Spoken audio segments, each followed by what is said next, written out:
we looking there, Chief? We'll go. Hey, everybody, welcome to Bill Whittle Live for Thursday the 9th. Is it the 9th today? Something like that. Anyways, it's a day of the week, and it's a day of the month. And here we are with Bill Whittle Live, and today we've got two incredible segments. First of all, the narrative crumbles. Everything that the left has been pushing for not just the last 8 years, but really for the last 40 years or 50 years is in real danger of going away. And that's nothing but a good thing. And then second part for our members only, we'll be talking about Betsy DeVos, the new education secretary, and the kind of promise that she's going to be bringing in. So it's absolutely amazing. And let's cue up our credit roll there, buddy, and we will fire this thing off. Where it's 9th of February, and this is Bill Whittle Live.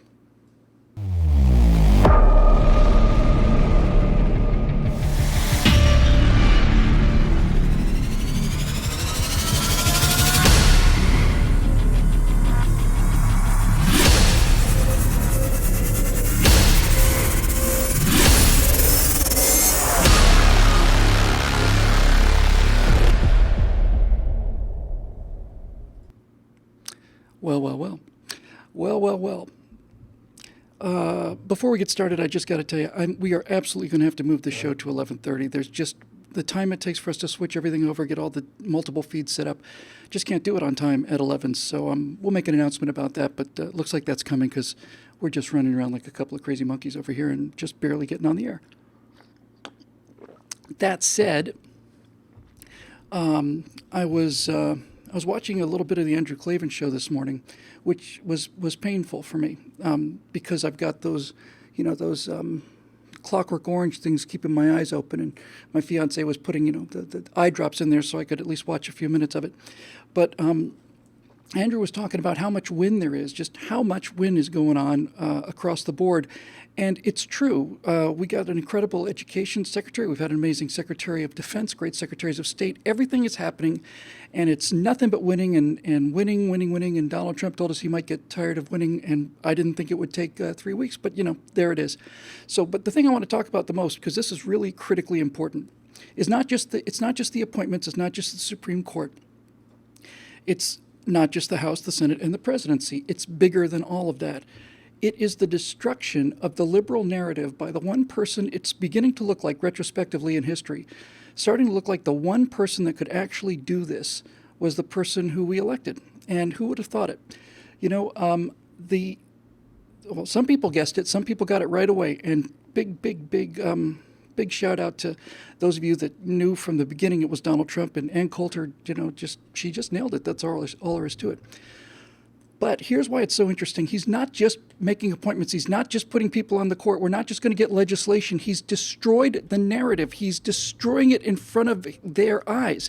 That's that's exactly why Donald Trump was elected, to go in there and destroy this narrative. Now, for those of you who may not be completely up on what the narrative is, it's real. It's not a conspiracy theory, and it's not just kind of, you conservative nut jobs. No, it's an actual thing. So let's just recap for a little while, shall we? Back at the end of World War I, end of World War I, the wreckage of the First World War was everywhere, and a bunch of Marxist philosophers got together, and they said, what happened?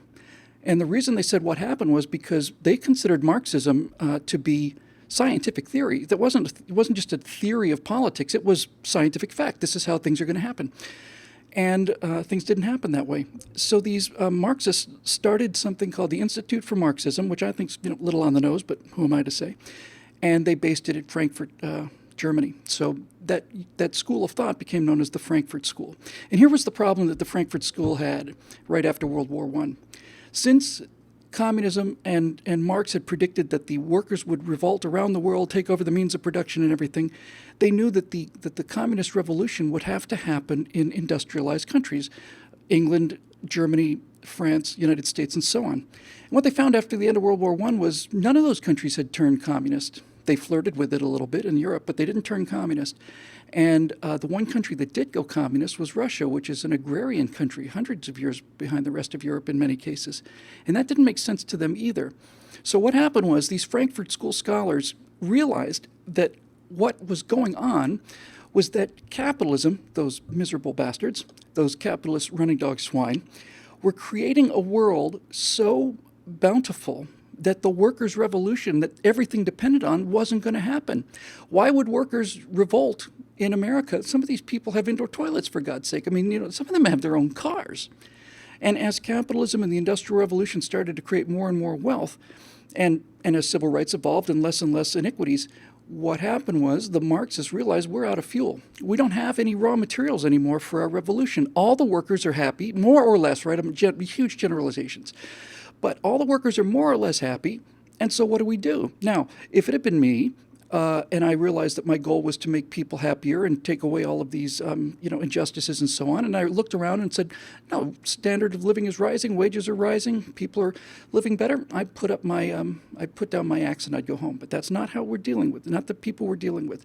The people we're dealing with are all about power. They've always been about power, and there's something wrong with them.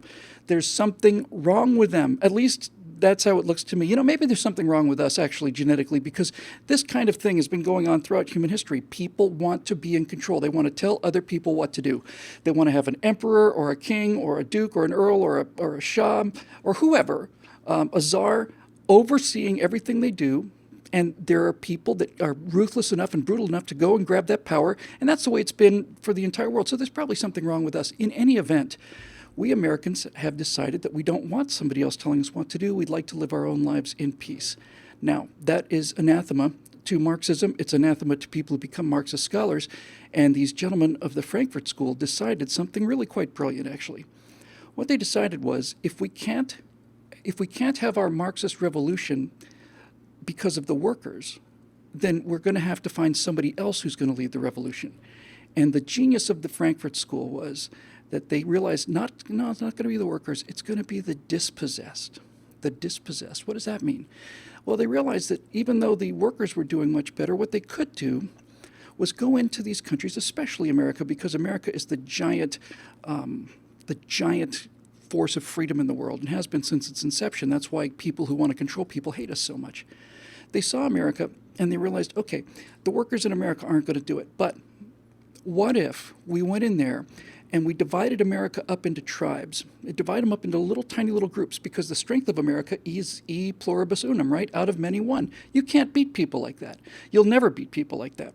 So what they had to do was they had to destroy that idea intentionally, and they started to do it. And what they did was they went and constructed messages for the dispossessed. So they would tell blacks in America that, well, slavery only occurred really in the United States, and that the slaves built this country, and the white people just, sat on the veranda sipping mint juleps, and that it all belongs to them. And they would tell homosexuals that there's no place in the world that's so awful and homophobic as America, and these rednecks with their pickup trucks. And then they would say to women, you're being kept down and repressed by the patriarchy, which is part of capitalism, and all the rest. It goes on and on and on and on and on. This is what the Frankfurt School decided to do, and it's called critical theory. And critical theory, essentially, when you boil it down to its political roots, because everything the left does is political, everything. Critical theory basically says that we're going to divide the country up. We're going to set these tribes at war, not with each other. This is critically important. They're not going to be at war with each other. They're all going to be at war against the middle, against the establishment United States, which essentially is what conservatives are, right? Against the idea of the United States. The whole idea of America has to be destroyed. It has to be destroyed because it's so successful. And as long as this American idea is there, these Marxists won't be able to have power over people. So that's basically how it worked out. They realized that this tool of theirs called critical theory was an excellent sword for the offense. And they were also smart enough to realize, these Frankfurt School philosophers, these Marxists, they were also smart enough to realize that there would be some pushback on this, that the American people weren't just going to take it, that they were going to push back. They were going to respond to all of these lies that they had to tell. So they had another thing. If critical theory was their sword, they had to have a shield, and the shield was something called political correctness. And political correctness was what they devised. It's a plan. It's not a conspiracy. I'm not making this up. I'm not talking about Illuminati or the Rothschilds or anything. It's on paper. And what the shield would do is would say, okay, we're going to say that if you argue with us, you're either a racist or a homophobe or you're Islamophobic, whatever. And even though Saul Alinsky wasn't a member of the Frankfurt School, at least not in the beginning, Alinsky understood, he's a big agitator who Barack Obama worshipped and Hillary Clinton wrote her term paper on. Alinsky realized that the way to beat decent people is to hold them to their own morality. In other words, he realized, look, if we're ruthless and we play by the rules, I'm sorry, if we're ruthless and we don't care about the rules, but they do, that playing by the rules is not only what they do, it's how they define themselves, then all we have to do is find a way to use their own decency as a weapon against them. And that's exactly what they did. So they came up with this brilliant idea called political correctness, which means that if you argue with President Obama about spending too much money, it's because you're a racist. And if you don't like Hillary Clinton's policies or you think she's a security breach, it's because you're a misogynist. Then the leftists would get to stand on their moral high ground and say, we're not even going to have a conversation. We're not even going to talk to racists like you. It's just off the table. Not going to do it. And it's brilliant. It's brilliant, it's brilliant, it's brilliant, and it's worked like crazy. So, this entire story that I told about, that they have to tell, the story of destructing America, this critical theory story, over time became known to conservatives, at least as the narrative. Now, I want to be crystal clear about this because this is some things that many on the left and the right misunderstand. This is not a conspiracy where a couple of people with goatees and round spectacles in the basement of the Kremlin tapping out Morse code, to get the signal out so that they will know exactly what to say. That's not how it works. It's much, much more effective and subtle than that. Once they started telling the story, they could find other romantic, young, useful idiots who would also believe in the story, and they'd start telling the story. And the genius is that they went first not to the broad population, they went straight to universities, and the part of the universities they went to wasn't engineering, and it wasn't medicine, and it wasn't any of that stuff. It was journalism. It was journalism. You see, these people had a 50-year plan, and they've executed the plan, and they've executed the plan spectacularly up till now. So if you can indoctrinate journalism students, what does that mean? Well, first of all, it means you're going to have left-wing student papers. You're going to influence a generation of young people. Every generation of young people want to rebel. Every generation wants to think they've got this new information that no one else ever had. So there's a real strong urge for people to do that. So they went into journalism school. Now I'm going to do a quick aside here because it's an interesting analogy, a very interesting analogy, I think, because conservatives have made the exact same problem as what I'm about to describe, so maybe this will give you a little clarity. The biggest business catastrophe, the worst business decision made, I think, probably in the 20th century was made by Coca-Cola. And here's basically what happened with Coca-Cola. Coca-Cola was the most recognized brand in the world, and everybody was drinking Coca-Cola. It was just everybody. Coke is American. You just have a Coke. It's as American as it could be. Pepsi had arrived on the scene, and Pepsi had the exact same problem that the Frankfurt School had. Pepsi understood that most of the country was drinking Coca-Cola. The Marxists realized that virtually all Americans were patriotic and loved their country. So what do we do? Well, Pepsi had a very small ad budget compared to Coke, microscopic compared to Coke. So they couldn't compete with Coca-Cola all across the board. They had to pick a segment. And what Pepsi-Cola did was they said, all right, we're going to put all of our money in and we're going to advertise to young people.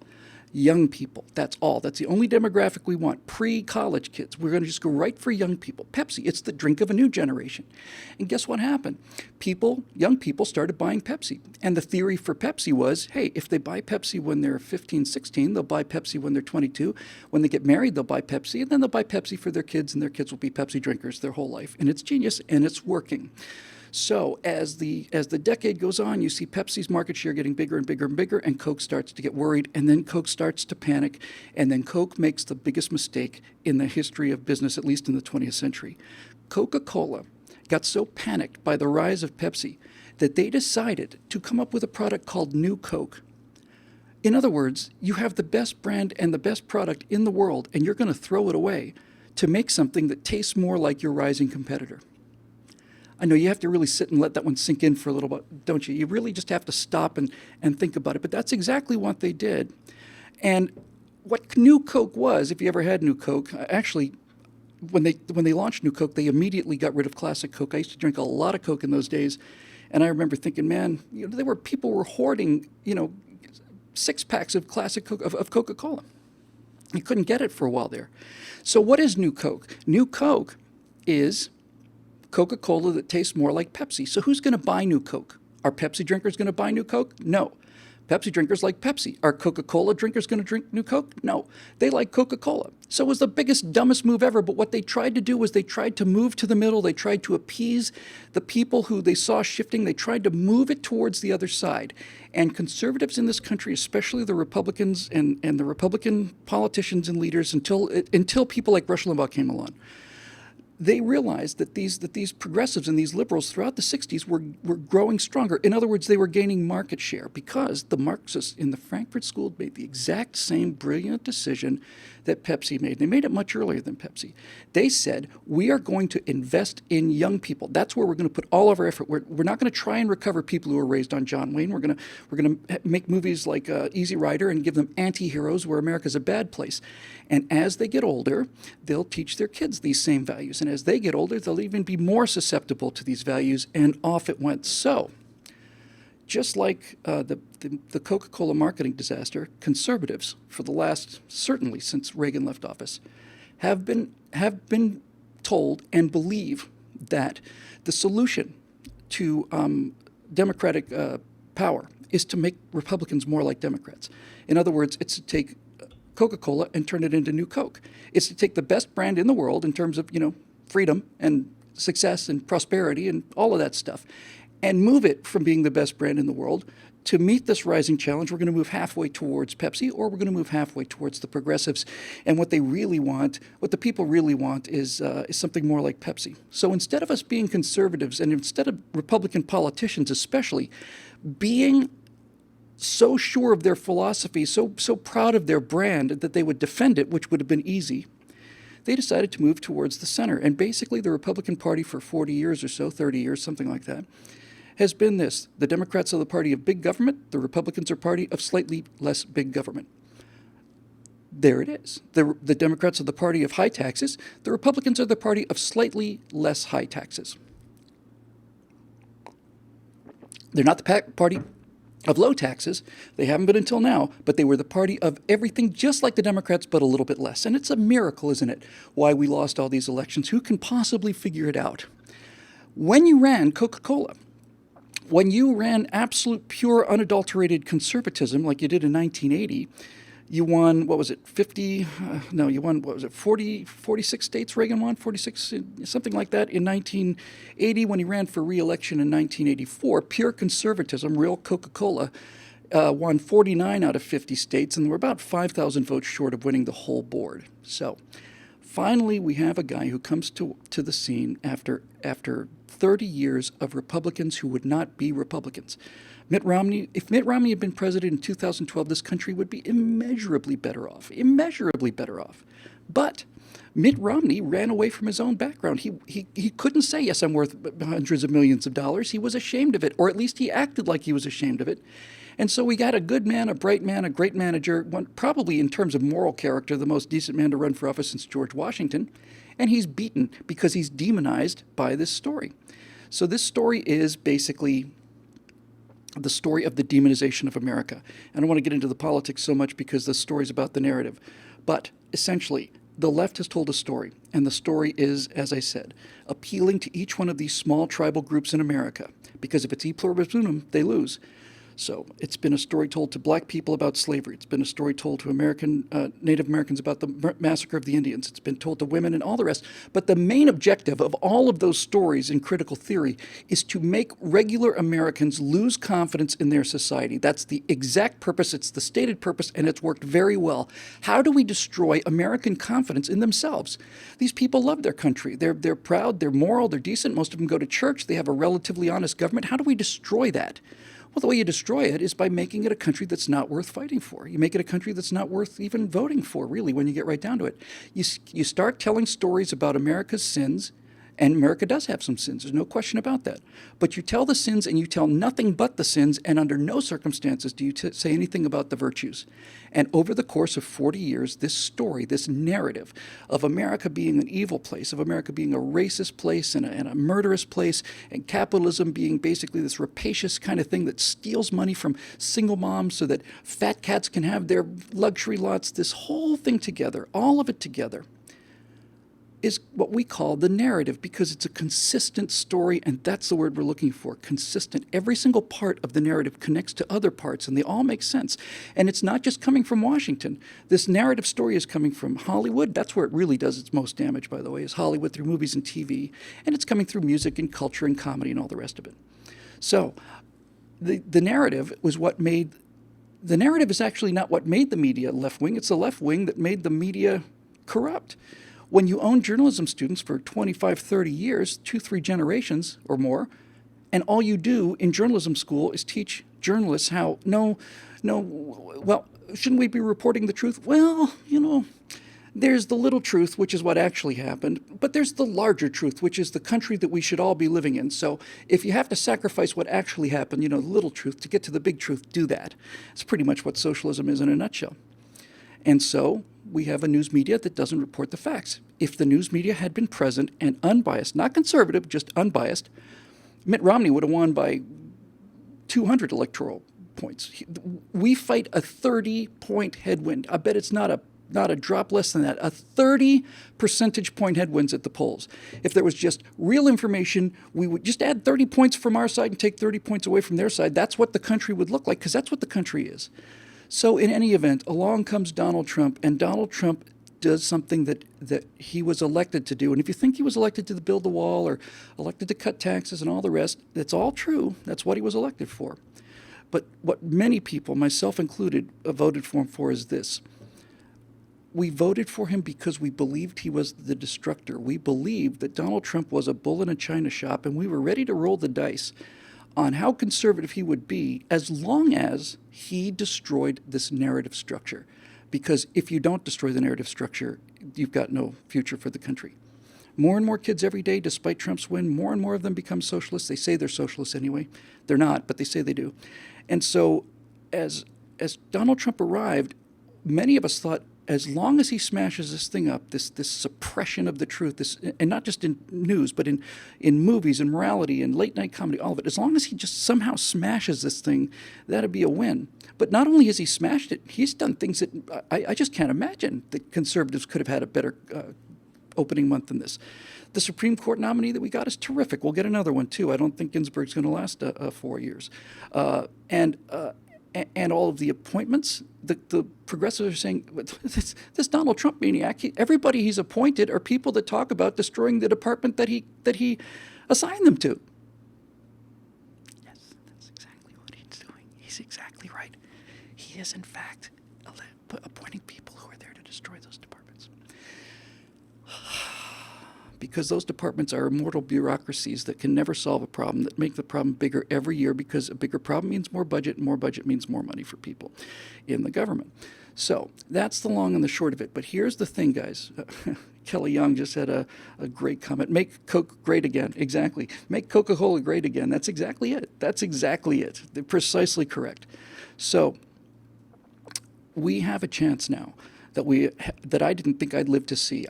I fought the way I fought as hard as I could for the last 8 years, because I thought that you have to keep fighting whether you win or lose. I, honest to God, did not think I would live to see it. I really genuinely did not. I thought we'd have to start again with 15, 16-year-olds and so on. But we now have a situation where everything that they believe in has been destroyed. We have a Secretary of Education, who we're going to talk about in the second segment, who's going to destroy the public school system. That's where they do the indoctrination. That's the weapon. That's the battlefield. Schools are the battlefield. The battlefield's not going to be on Berkeley campus. The battlefield is in the classrooms at Berkeley, and not just at Berkeley, everywhere else too. So he's done it, and he's done it by being the only person that I've ever seen who could do it. And the reason he could do it is because he doesn't care. He doesn't care what the press thinks about him. I think he's saying things that he knows the press is going to go nuts over, and he's just setting him into a trap. And I talked about this a little last night on the Stratosphere Lounge. We'll wrap this segment up here. But basically, here's what I think Donald Trump has done, whether he's aware of it or not. And every day I suspect more and more that he's just a master genius. And so, because a lot of these coincidences are a pretty long string of coincidences. What Trump has done, put aside all this, all of the actual governance that he's done. But what he's done to the narrative, what he's done culturally is this. Donald Trump, I think, understood the power of saturation. Well, what do I mean by that? I mean that Donald Trump now is saturated. Yeah?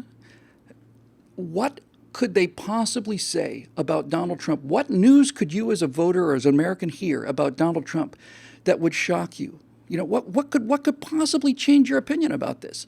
Donald Trump has taken on so many, he's taken on so much mud that he's immune. Think about it, right? If we talk about mudslinging in politics. If you sling mud onto a beautiful bridal gown and a beautiful young lady, it's an appalling, horrible stain on what she's wearing. However, if you are covered in mud, if you just came out of a mud wrestling contest and somebody throws mud at you, then what's the effect? None. There's no effect. He's saturated. Every weapon they can use against him has already been used. It's been used against him, and not that it bounced off, but he's just absorbed it. So what are they going to do? He does something now. They're going to call him a racist. They've been calling him Hitler since he started to win. Are they going to call him a sexist? They've called him that already. What are they going to call him? Nothing. He's won. He's beaten them. He's beaten this machine that has used the narrative against us. And just to close this whole idea up, basically, it just works like this. If you are a decent person and you get accused of being a racist because you make a comment about a black president's policies, decent people will shut up because decent people don't want to be called racist because they're not racist. So if you think about it, the accusation of racism only works on people who are not racist. If you're a Klan member or a Nazi and somebody called you racist, you're proud of it. But that's not what's been happening. What's been happening is people have been called racist and all the rest of it, and they've shut up. And Donald Trump has basically come out and said, not in the way maybe we would have wanted, but I'm getting over that real fast. You know, maybe we would have wanted a kind of a Socrates conservative, you know, like come up there and explain the whole thing out and lay out all the theories. So this is certainly not that guy. But what he's done is he's called the bluff. He's basically said, no, this whole thing, there's no clothes on it. It's all imagination. He said, the press, you guys make up fake news. I'm not even going to talk to CNN. It's a fake news organization. What? CNN is the holy grail of information, ladies and gentlemen. You have to worship what CNN says because CNN reports the truth. Donald Trump just dismisses it. It's a huge win. Huge win.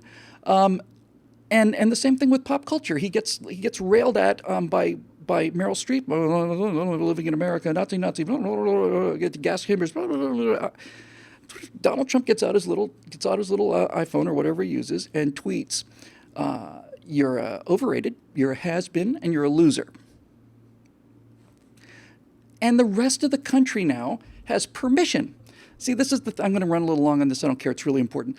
This is the thing about Donald Trump, I think, that he understands clearly. He understands the power of social proof. This is the last thing I'll go into, but this is a really rich goldmine of topics. So what does that mean? Well, give me a second here to get my hand around it here. We're talking about social proof. Okay, so here's what it is. Social proof has been shown by psychologists in laboratories, and the science has settled on this apparently. Donald Trump understands that social proof is the most powerful motivator of human behavior. In other words, they've done experiments where they take people of all different political backgrounds and they give them a choice. Do you want to do what your morality tells you to do, or do you want to do what everybody else is doing? And 99 out of 100 people will go with what everybody else is doing.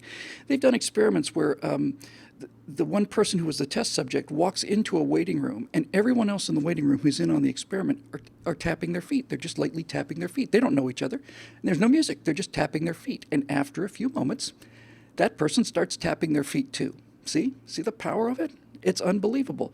And if you have a burning building, there will be people standing around the building waiting for somebody to tell them what to do. That's not right. Not to tell them what to do, to give them permission, to show that it's socially okay. So if it's got a bunch of people standing around a building, it's on fire, you hear people screaming inside, if somebody decides to run into that building and shows moral courage instead, as well as physical courage, if they show moral courage, then right on their heels are going to be another 20 people who have the physical courage. They just needed the permission, the social proof to act.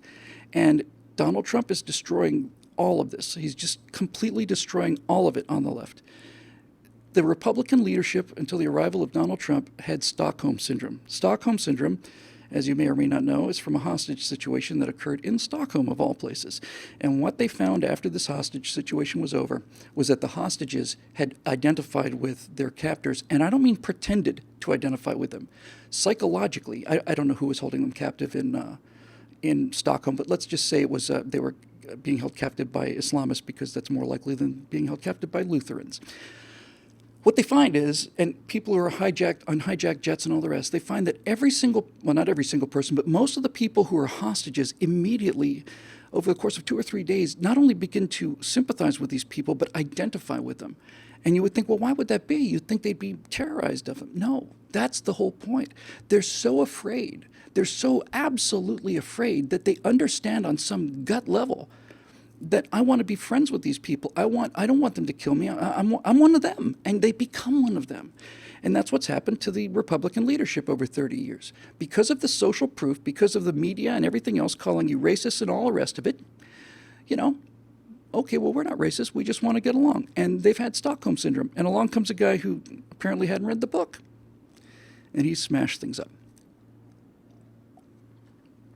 Now, that means that there's a big hole out there. There's a vacuum. There's a power vacuum out there in the world right now, in America. And it's a power vacuum of the war that we're fighting. It's a war of ideas. And it's a war of storytelling and narratives and all the rest. There's a hole out there. There's a vacuum where the left-wing narrative used to be, and Donald Trump has smashed it. Now, they will assemble this narrative back together. They will put it back together. But right now we have an opportunity. And we have an opportunity to use this shattered narrative, this confusion, this absolute hysteria on the part of the left to get out there and tell American people what it's like to be an American. I saw something today that'll probably run tomorrow as a Chinese, Asian student rather, talking about all of these protesters, and he was saying, we're the most, he said, this young conservative generation, the Generation Z, the millennials today, he said, they are the most conservative generation in 4 generations. They're more conservative than your grandparents were. I believe he's right. If we reach these people, we can stretch this thing out for decades. We can repair so much damage. We can undo so much of this. We can make America a better country than it was before Barack Obama came along. Not just back where it was, but better. And so we have to go in there and we have to fill that power vacuum. And here comes the pitch. We're doing that kind of work here at BillWhittle.com. We're putting out messages for young people. We're speaking on campuses to young people. And we need your help. We need your help because this is the time for us to gather some Minutemen and grab our rifles and go out there and start making a line and daring the British to cross it, because they are panicked, confused, and in retreat. Now is the time to press these people. So I seem to say it pretty much every show, but I mean it every show. Help. Don't help me out. It's not important to me. I'm living a perfectly nice life, but give us the resources to go out there and fill this vacuum, okay? It's 33 cents a day. Winston Churchill said, give us the tools and we will finish the job, and that's exactly where it is. So BillWhittle.com, become a member, and if you do it, your money will go as far as I think as any dollar can go in this fight, and you'll join the rest of us who have a great deal of fun as well, and a very tight little family of people, actually, our membership. It's really fun, and they all say it's the best money they ever spent. So anyway, now what we're going to do is, if you're watching on Facebook, we're going to cut that feed in just a moment. We're going to talk just to our members about Part 2 and get into some of the stuff that Betsy DeVos might be doing at the Department of Education. If you are a member at BillWhittle.com, or if you'd like to become one, the whole stream is immediately accessible. You get immediate access to all of the programming, members-only programming, and you get it every day as well. We are going to start, hopefully next week, certainly by the week after that, doing a live audio stream of this show, and that'll be free to everybody. But if you want to watch what's going on, you're going to have to become a member for Part 2. So at this point, we'd like to say goodbye to our Facebook friends and fans. Thanks for all the nice comments and all the thumbs up and everything. We'll see you tomorrow, which is Friday, the 10th of February. And I think it's time to say goodnight to all our family. MICKEYMOUSE. And that's why? Because we like you. When he said that, I remember feeling so good. We will see you tomorrow, Facebook fans. And until then, be careful, have a good time, and love your country and your family, and keep your eyes open. Hit the button, Neil. Have they gone? Excellent.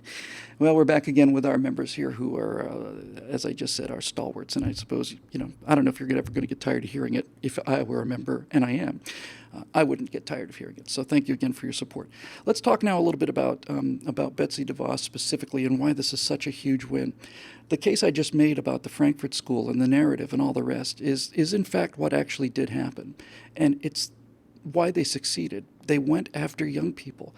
They went after young people and they didn't stop. And they didn't waste time on people like you and me. They didn't waste any time on people who know some history or whose parents or grandparents or you yourself perhaps fought in World War II or in any of the other wars. They didn't waste their time and their resources on us. That's genius, really. It's very, very smart. They went directly to young people because they have a plan and they have patience. They have put billions of dollars into this plan. When you forget just the stuff that George Soros is doing, when you think about the cost of what it would cost to get that much media entertainment and have all these celebrities, it is billions of dollars in telling us that America's a horrible place that needs socialism or some kind of progressive solution to all of these horrible problems. So they start with young people, they start with kids, which means they start in the classroom. They used to start in colleges. And they used to start in liberal colleges. Then they started working in all of the colleges. I'd hear people from my University of Florida say things that were simply unimaginable when I was a student there in 79 through 82, something like unimaginable. So then they spread throughout all of the campuses, and now they're working their way down to elementary school. And that's essentially what Common Core is. You see, Common Core, which for those of you not familiar with it, is the national educational standard. We're going to have one federal educational standard, and every single American student is going to be educated according to these guidelines and these reading materials and so on. And imagine my surprise when I discovered that so much of the Common Core curricula is either critical of America or completely omits America. Just not there. And that many of the books that are being taught for Common Core are published by socialist companies and all the rest of this nonsense, right? So they have been protected. This has been their factory. It's not their laboratory. This is the factory. The public school system is where progressives manufacture more progressives. It's the factory floor. And Betsy DeVos has made it very clear that she is in favor of vouchers, charter schools, Christian schools. And I saw a news, I want to say it was USA Today article on about it. It was just shocked. It was like there's something really wrong with her. Like she's also in favor of Christian schools. Yeah, imagine that. Schools that will educate people. Christian schools because they care and charter schools because they want to make money. And both of those are good motivations. We spend more money, 3 or 4 times more money on our students than any other nation in the world. And every time we spend more money, we get worse results. The level of education in public schools is astonishing. The reason the education in public schools is so bad is because public schools are not here to educate children anymore, and they haven't been for 20 years. We need to understand this very clearly. Until the election of Donald Trump, public schools had one purpose, and that purpose was to indoctrinate students into leftist philosophy. And that means give it to them early and don't let them hear anything about the other side, because if you put these two things together, you should be able to figure out which one's true and which one's not. But that's it. They just simply decided that they're going to make this factory. So what they've done is they built this armor around this factory. They've turned it into a bunker, really, where they're manufacturing their young progressives. They basically built concrete around it, and that concrete protection of this factory floor is the teachers' union, the public sector's teachers' unions, who the slightest research will show you cases that will simply make your jaw drop. I mean, it's simply literally unbelievable cases. I don't know what the number is here in Los Angeles, but it's something like 6,000 professors in the LA, or teachers in the LA Unified School District are still being paid, of course, but they're not working. And the reason they're not working is because disciplinary action had been brought against them, so they're not allowed to teach, but that doesn't mean they get fired. Oh, no. They go sit in staff rooms and collect their paychecks. And some of them don't even bother to come in. They just collect the paychecks. This has been the power of the left. The power has been to run the factory. And now with Betsy DeVos, we have a person who is basically saying, no, we're going to open up this cage. We're just going to open it up, and we're going to let people go where they want to go. We're going to set them free. We're not going to give you one educational standard that is slanted towards us, not just slanted towards, I mean, it's basically written by us. We're not going to do that. We're going to let every single state and local area, every single county is going to basically go back to being its own Department of Education, and then we're going to see which works and which doesn't. And Betsy DeVos knows, and I know, and you know, and the teachers' unions know that this is a mortal threat to their entire plan. If we can get education back to educating people, including teaching them history, we don't have to teach them conservative values. We just have to teach them the truth. That's all we have to do. And if we can get this to happen, if we can open up this factory floor to some sunlight and set these students free and give them an actual education, a classical education, one that's not laden with all of this socialist nonsense and celebrating poets that no one has ever heard of in their lives and never would have either. That's fine. Don't get me wrong. It's fine to do that. That's what education is. But at the expense of William Shakespeare, that's not so fine. That's just ridiculous. It's enforced social engineering. That's what they do.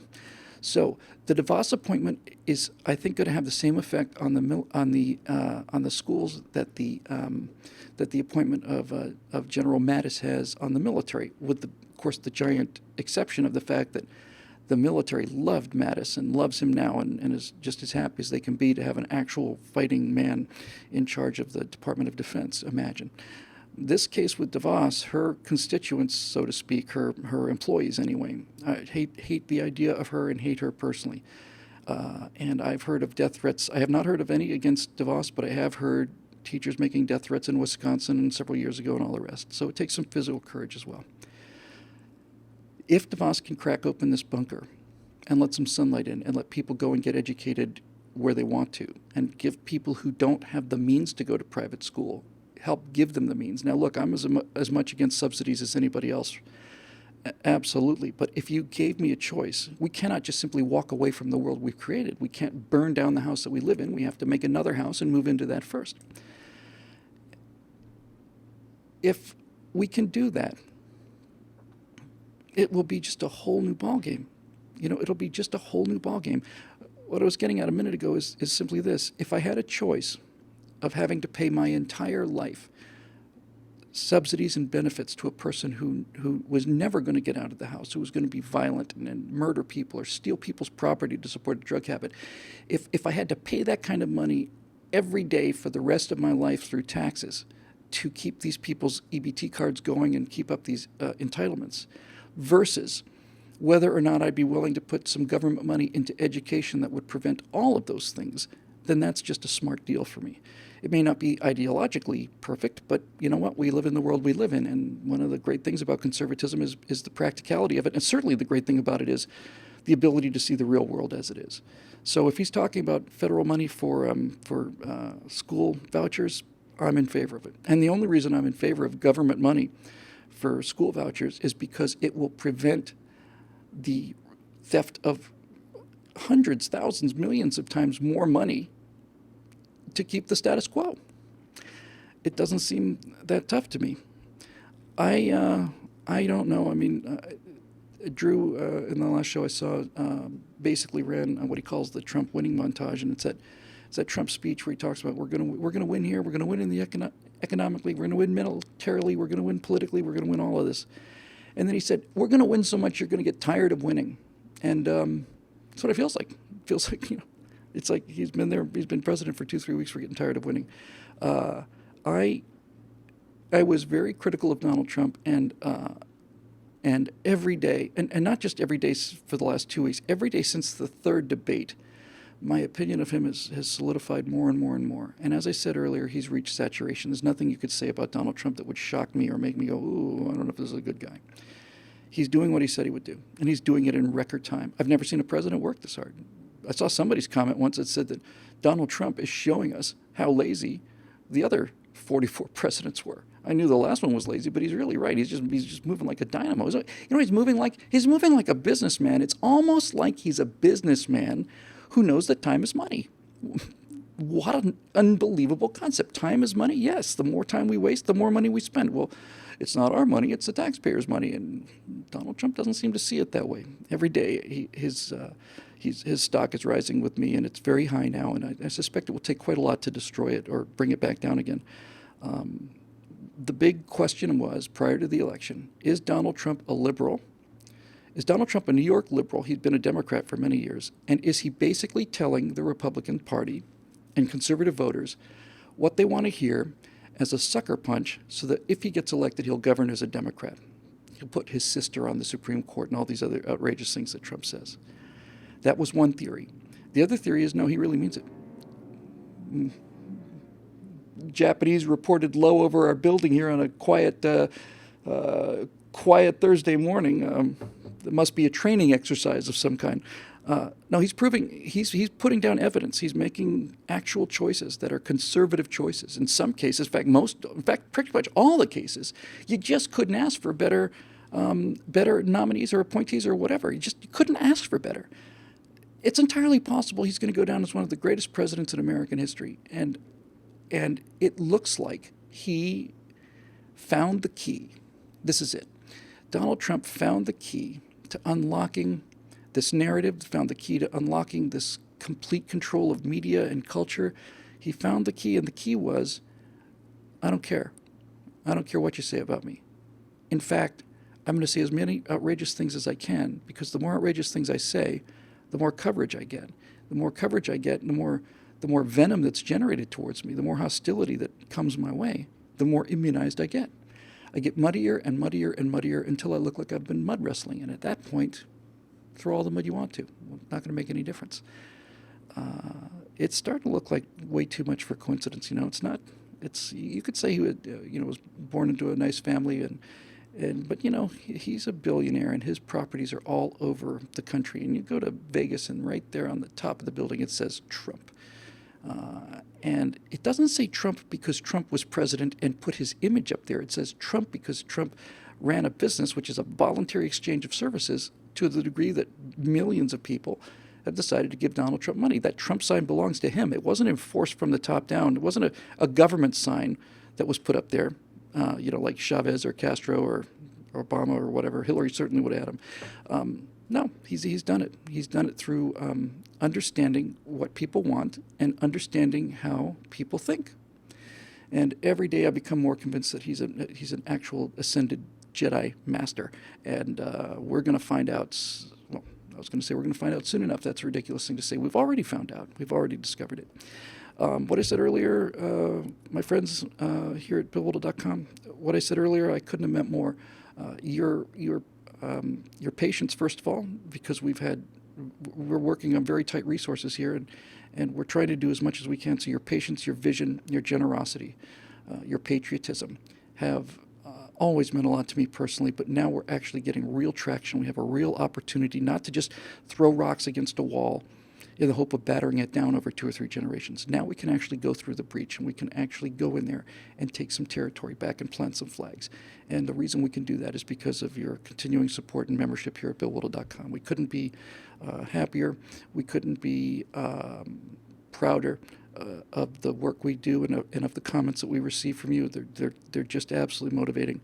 And slowly we're getting all the bugs worked out. The guys over at Daily Wire have a staff of 15, 20, at least I would say 20 editors, producers, sound people, tech people, media people, writers. We've got 3 of us here basically, and one of them's in the back working with the membership. And this whole show, everything we do is being done by 2 people, which is better than 1 person, which is what it used to be. We owe it all to you. Thank you very, very much for your membership. And we will see you tomorrow, which is Friday. And I suspect there will be more news. And for once in my political lifetime, in fact, since I've been politically active at all, the news every week seems to be good and getting better. So again, thanks for your support, and we will see you tomorrow.